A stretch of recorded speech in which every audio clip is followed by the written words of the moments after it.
संसद से लेकर सड़क तक, कानून से लेकर व्यवस्था तक, खेत से लेकर खलियान तक, खबरों का खजाना देखते रहिए द न्यूज इंडिया पर। नमस्कार दोस्तों, मैं आपके साथ अजय चौहान और आप देख रहे हैं द न्यूज इंडिया। बता दें कि आज सबसे बड़ा दिन होने वाला है।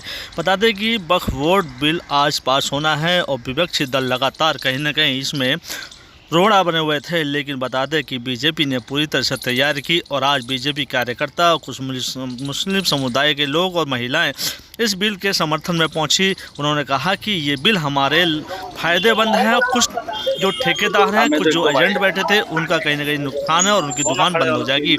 मोदी जी ने जितना अच्छा मुसलमानों के लिए किया, शायद किसी और पार्टी ने नहीं किया, लेकिन इस बिल के लिए हम बहुत खुश हैं और हम आशा करते हैं कि ये बिल जितनी जल्दी पास हो जाए हमारे फ़ायदेमंद है। क्योंकि कुछ जैसे ओबीसी जैसे अब्दुल्ला खान जैसे और कुछ मौलवियों ने जिस तरह से इस देश को लूटा है, मुसलमानों को बरगराया है और मुसलमानों की संपत्ति को जब्त किया है, जिसका किराया 15 रुपये हुआ करता था, आज वो 25-25 हज़ार रुपये किराया है। क्या कुछ कह रहे हैं दिल्ली प्रदेश अध्यक्ष वीरेंद्र सचदेव और मुस्लिम समुदाय के लोग, सुनिए हमारे इसका। हिंदुस्तान की पार्लियामेंट में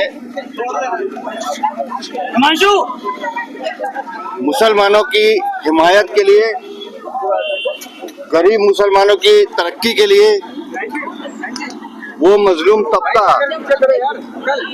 तो मुसलमानों में जिसकी तरफ कभी ध्यान नहीं दिया गया, उसमें चाहे वो बेवा औरतें हो, यतीम बच्चे हो,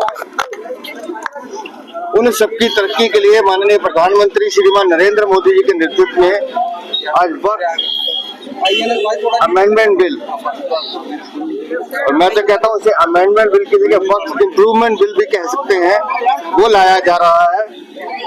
और निस्संदेह ये बिल एक बड़ी जमात मुसलमान भाई बहनों की, जिनके अधिकारों को छीनने का काम किया गया है, उनको उनके हक देने का काम करेगा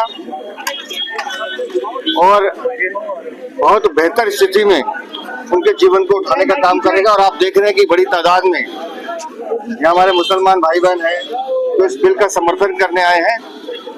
जो लोग इस बिल का विरोध कर रहे हैं, उन लोगों को सोचना चाहिए क्या कारण है कि वक्फ बोर्ड की किसी भी जमीन पे स्कूल नहीं बनता, अस्पताल नहीं बनता और वो प्रॉपर्टियां औने पौने दामों पे इधर उधर ठिकाने लगा दी जाती हैं। निस्संदेह जब ये बिल आएगा तो एक बड़ी जमात को इसका फायदा मिलेगा। लेकिन सर 93 लाख से ज्यादा जेपीसी को सुझाव मिले और इन सब बातों पे बहुत गंभीरता से इसमें विचार किया गया और सभी पार्टियों के नेताओं को अपनी बात रखने का उसमें मौका भी मिला है।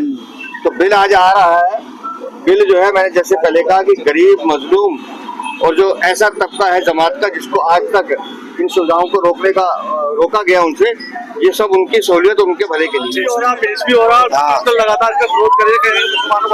विरोध वो कर रहे हैं जो चीटर हैं, जिन्होंने बेईमानियां करी है वक्फ बोर्ड में, मुसलमानों को हक खाया है, रान बेवाओं की पेंशन खाई है, वो कर रहा है और उनकी संपत्तियां चेक कर रहा है। जो इसमें पहले बना है, आम आदमी पार्टी का अमानतुल्लाह खां को देख लो, 1000 करोड़ का आदमी आज की डेट में, वो आप इंक्वायरी कराओ ना जिस दिन से वो बैठा है। एक मुस्लिम एरियो की, मैं आपको मुस्लिम एरियो की बताता हूँ, जिस दुकान का किराया 5 रुपए था, आज उसका 25,000 रुपए। मुसलमानों के लिए क्या अच्छा काम करा इन्होंने मुसलमानों के नाम पे लूटा है वक्फ बोर्ड को, इन्होंने खाया है। मैं आपको बताऊं, आज ये खरबोपति के मालिक बने हुए, खरबों रुपए की प्रॉपर्टियां आज इनके पास। संशोधन में हो सकता है, ये जो कह रहे थे सब झूठ कह रहे थे पहले ही। इन्होंने सिर्फ क्या करते हैं, डराओ। वो कहते हैं बचपने में शेर आ जाएगा, घर से मत निकलना बच्चों से। ये मुसलमानों को इस तरह से डराते हैं ये। लेकिन अभी वो अपनी ओवैसी 2 सीट कैसे जीतेगा? अगर वो क्या नाम ओवैसी जो है 2 सीटों का मालिक है सिर्फ, ठीक है, वो कैसे जीतेगा अगर ये बात नहीं बोलेगा? वहाँ मुस्लिम बाल क्षेत्र सारा वो मुसलमानों को पकड़ा कर बहका कर उनसे वोट मांगता है मुसलमानों से। क्यों चाहिए? मुसलमानों को गुमराह करते रहो और अपने करोड़ों की प्रॉपर्टियां बनाते रहो। और देखो आज उनकी चल रही है राजनीति, मुसलमानों को बेवकूफ बना के। इतने साल से आम आदमी पार्टी ने क्यों विधवाओं की पेंशन नहीं दी थी? इलेक्शन से पहले क्यों दी? आज वो अमानतुल्लाह खां है, क्यों 25-25, 30-50 हज़ार, 1-1 लाख रुपए किराया कर दिया मुसलमानों की प्रॉपर्टी का? अगर था वो मुसलमानों का एती तो उसने जो है जो मुस्लिम लोग वक्फ बोर्ड की प्रॉपर्टियों में रहते थे, संपत्ति दिल्ली में दी गई थी उनके पास भी। हाँ, तो अब इसकी इंक्वायरी होगी।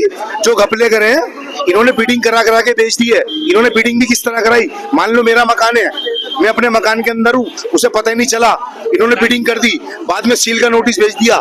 जब सील का नोटिस आएगी उनके पास तो उनसे कहते हैं आप बेफिक्र रहो, आप सील लगवा लो, दूसरे दरवाजे से इस्तेमाल करना। मालिक दूसरे को बना दिया। यानी कि यहाँ भी घोटाला मेरे पे वो गवाए। मैं जहाँ जामा मस्जिद रहता हूँ वहाँ लोग हैं। आप प्रिंस पान वाले के पास जाना, गोलचे के पास प्रिंस पान वाला है, मोती महल के सामने, उसके बराबर में चिकन की दुकान है।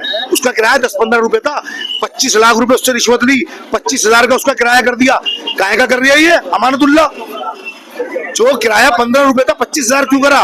25 लाख रुपए लिए इन्होंने। संसद से लेकर सड़क तक, कानून से लेकर व्यवस्था तक, खेत से लेकर खलियान तक, खबरों का खजाना देखते रहिए द न्यूज इंडिया पर।